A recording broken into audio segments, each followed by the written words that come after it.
साखी खरा सौदा। श्री गुरु नानक देव जी मस्ती में बैठे थे। कालू जी ने देखा तो दुख हुआ। कहने लगे, हे पुत्र, मुझे तेरे गम ने मार दिया है, परंतु तुम नहीं समझते। गुरु जी ने कहा, हे पिताजी, अब तो मुझे क्षमा कर दो। आगे जो कुछ आपकी आज्ञा होगी मैं करूंगा। कालू जी ने कहा, बेटा, व्यापार करो। गुरु जी ने स्वीकार कर लिया। तब कालू जी ने 20 रुपए देकर कहा, लो बेटा, सत्य का व्यापार करो जिसमें लाभ हो। गुरु जी ने कहा, हे पिताजी, आप स्वयं देखोगे कि मेरा व्यापार कैसा उत्तम है। तब भाई बाले को बुलाकर कालू जी ने कहा कि आप नानक के साथ जाओ, क्योंकि आप बुद्धिमान हो, इसे व्यापार में सहायता करना। भाई बाले ने गुरु नानक देव जी के वस्त्र उठा लिए और रुपए भी गुरु जी के साथ हो लिए। रास्ते में संसार संबंधी शिक्षा बाले ने गुरु जी को दी। कुछ दूर तक पिताजी भी साथ शिक्षा देते चले गए। कहते हैं, पुत्र, मुझे तुम पर बहुत विश्वास है कि व्यापार करके धन और मान प्राप्त करोगे। मेरा आपके सिवाय और कौन है। संतान सुयोग्य हो तो माता पिता को यश होता है। हे पुत्र, जिस चंद्र दर्शन से प्रत्येक प्राणी प्रसन्न होते हैं, उसी प्रकार तुमको देखकर सभी नर नारी प्रसन्न होते हैं। यह मेरी हार्दिक इच्छा है कि ऐसा हो। जब तुम व्यापार में दक्षता प्राप्त करोगे और क्षत्रिय वर्णोविन कार्य करोगे, तब तुम धन्य कहलाओगे। सांसारिक मान की दृष्टि से दुख देखोगे, फिर मेरा मन शांत होगा। भाव यह है कि तुम व्यापार करो। इस प्रकार शिक्षा देकर कालू जी पीछे घर की ओर चले गए। श्री गुरु नानक देव जी परमेश्वर संबंधी गायन गान करते रहे। तब बाले को ईश्वरी महिमा सुनाते जा रहे थे। जब घर से बाहर 12 कोस पर आए तो उस वन में एक साधु मंडली बैठी देखी। वह साधु तप कर रहे थे। किसी ने अपनी भुजा ऊपर कर रखी थी और कोई खड़ा होकर तप कर रहा था।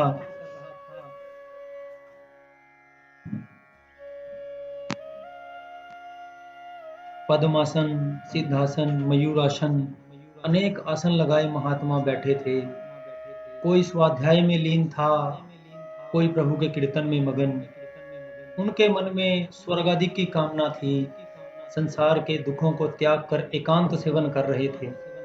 उनमें एक महंत था जो मृगछाला बिछाए बैठा था, सिर पर जटाओं का मुकुट और हृदय में परमात्मा का ध्यान। श्री गुरु नानक देव जी इन महात्माओं को देखने लगे। फिर बाले को कहा, हे बाला, मुझे तो यहाँ खरा सौदा नजर आता है, मैं इसको त्याग नहीं सकता। पिताजी की आज्ञा अच्छे व्यापार की है, इससे उत्तम व्यापार और कोई हो नहीं सकता। यह जो 20 रुपए हमारे पास हैं, इनको अर्पण कर दो, जिससे यह भोजन और वस्त्र खरीद सकें। बाले ने कहा, महाराज, मेहता कालू जी का भय है, उसने व्यापार के लिए 20 रुपए दिए हैं। कालू जी का स्वभाव भी कटु है। मैं तो आपका दास हूँ, जो कहो करूँगा, परंतु पिताजी से आपने ही निपटना होगा, वह कहीं मुझ पर कुपित ना हो जाएं। यह कहकर बाले ने 20 रुपए नानक को दे दिए।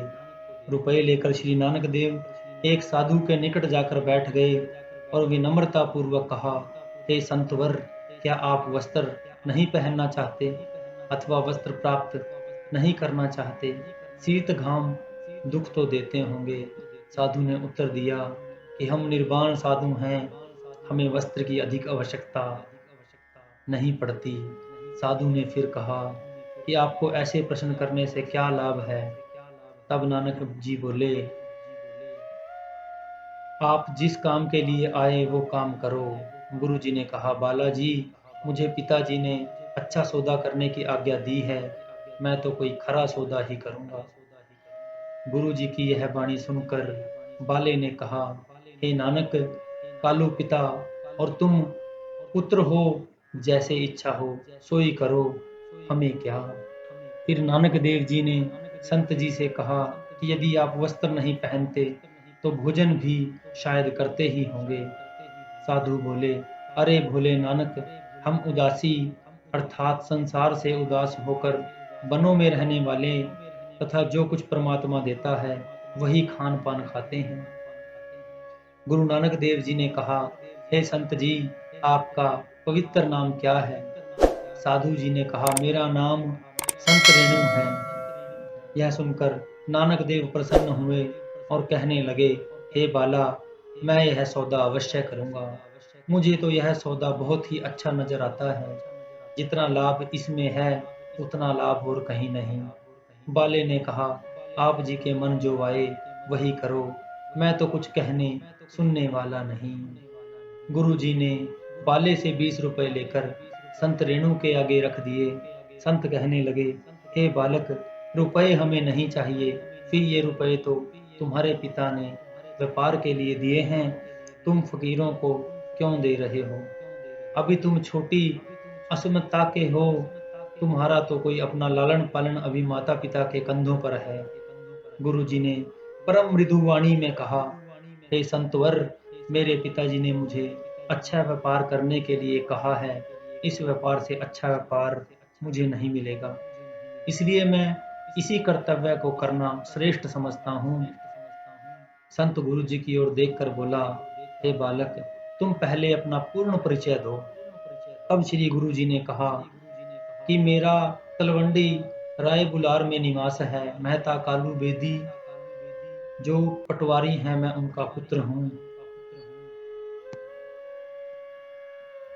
पुत्र हूँ। और मुझे नानक निरंकारी कहकर पुकारा जाता है। हे संतवर, मैंने पहले सतयुग में भक्ति की थी, परंतु उसमें उत्तीर्ण ना हुआ। फिर त्रेता युग और द्वापर युग में भक्ति की, तब कुछ सफलता मिली। हमारी भक्ति उसी निरंकार की भक्ति है और अनन्य भक्ति हमें प्रिय है। हम तो पहले भी निरंकारी थे और अब भी निरंकारी हैं। साधु ने प्रसन्न होकर कहा, हे नानक, जो कुछ चाहो हम से मांग सकते हो। गुरु जी ने कहा, यदि आप प्रसन्न हो तो मुझे निरंकारी अर्थात सर्व परमेश्वर परमात्मा दीजिए। साधु ने कहा, जो कुछ मांग रहे हो वह तो तुम स्वयं ही हो, और यह रुपया हमें नहीं चाहिए। यदि तुम संत सेवा करना चाहते हो तो इन रुपयों का सामान, कच्चा सामान ला दो। यह साधु जो तुम्हारे साथ है वे बनाकर सुधा निर्वाण कर लेंगे। श्री गुरु नानक देव जी रुपए लेकर निकट की बस्ती से आटा, चावल, दाल आदि बर्तनों सहित ले आए। तब उस महंत साधु ने कहा, हे नानक देव, आप तो उस परमात्मा के रूप हो। इस कलयुग में निरंकारी नानक रूप धार कर प्रकट हुए हो। इन महात्माओं को जो आज भूखे रहते 7 दिन बीत चुके हैं, सिवाय उस देव शक्ति के इस निर्जन वन में और कौन सहायक बन सकता है। हमने अपने योग बल से आपको पहचान लिया। आपके पदार्पण से यह पंचनद प्रवेश कृत कृत्य हो गया और कोटिक्ष प्राणी आपके दर्शनों से मोक्ष को प्राप्त करेंगे। हम अपने अहोभाग्य समझते हैं जिन्होंने इन चर्म चक्षुओं से आपके दर्शन किए। यह कहकर उस संत ने प्रणाम किया। प्रणाम का उत्तर प्रणाम में ही देते हुए मंद मंद मुस्कुराते हुए श्री नानक बोले कि अब घर की ओर लौटते हैं। जब श्री नानक जी चले तब एक साधु ने महंत जी से पूछा कि आपने उस लड़के को जाने की आज्ञा क्यों दी? अभी तो उस श्रद्धालु क्षत्रिय बालक ने संत सेवा अपने हाथों से करनी थी।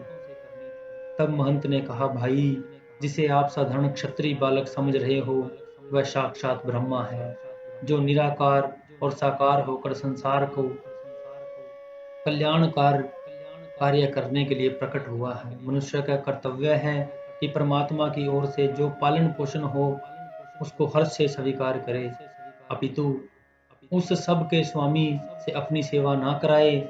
इसलिए मैंने नानक देव जी महाराज की इच्छा पर उन्हें रोकना उचित नहीं समझा। श्री जगत गुरु नानक देव जी का अपार प्रकाश हम से सहन होना कठिन हो रहा था। इन कारणों से मैंने उन्हें जाते हुए रोका नहीं। बाले के साथ लौटते हुए गुरुजी तब 3-4 कोस ही आए, तब गुरुजी ने कुछ मनुष्य लीला करने का विचार किया। अतः बाले को कहने लगे, हे बाला, यह हमने क्या किया, तमाम रुपए साधुओं को खिला दिए। बाला कुछ ताने के तरीके से कहने लगा, नानक जी, रुपए आपके थे, मेरे तो नहीं थे। उनको जैसा भी आप बर्ताव में लाना चाहो ला सकते थे, मेरा इसमें क्या नुकसान था। फिर आपने जो कुछ किया सो किया, अब तुम जानो अथवा तुम्हारे पिताजी। मैं रोकता तो स्वयं आप मेरा अपमान ही कर देते, परंतु आपने यह जो कुछ किया वह उचित नहीं। इस प्रकार बातें करते करते जगत पिता श्री गुरु नानक देव जी तलवंडी गांव के निकट आ गए। संसार के भय को दूर करने वाला नानक अपने पिता के भय मान कर नगर में नहीं गया। नगर के बाहर सूखा तालाब था, उसी में बैठ गया। इधर भाई बाला अपने घर में आ गया।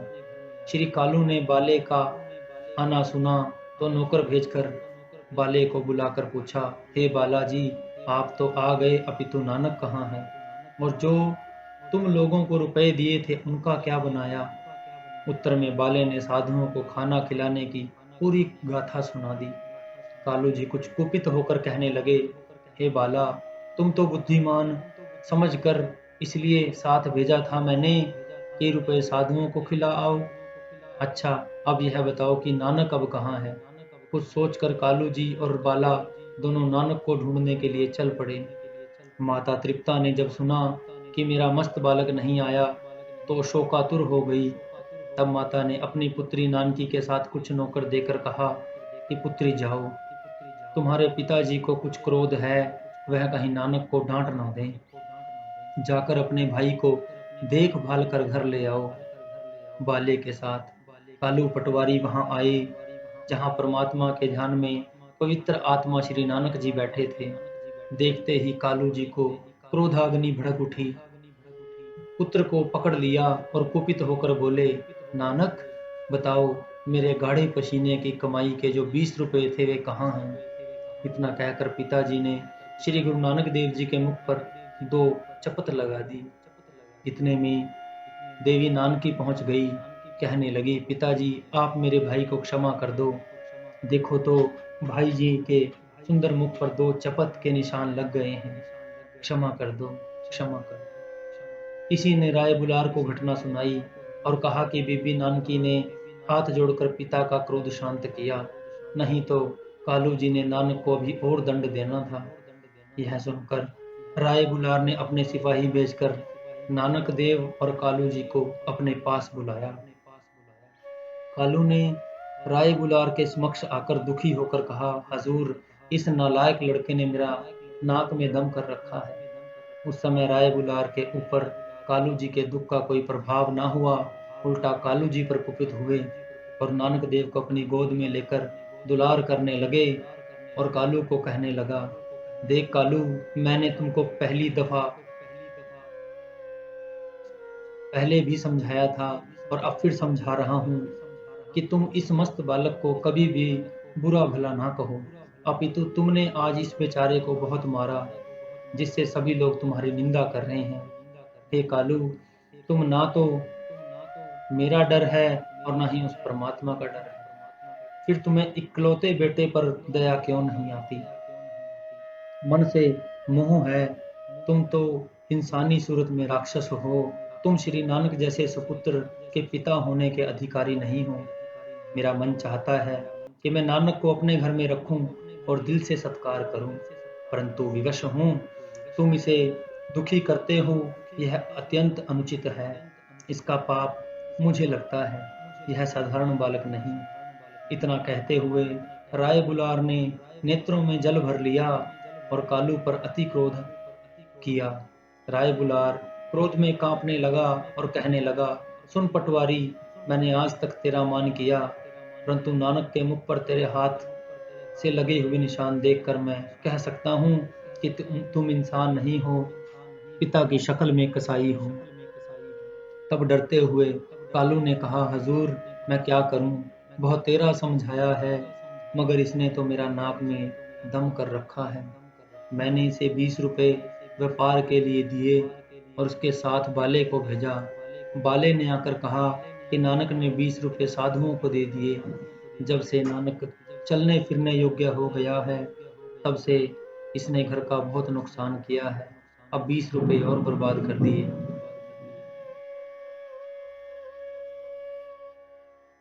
राय बुलार ने तब बाले से पूछा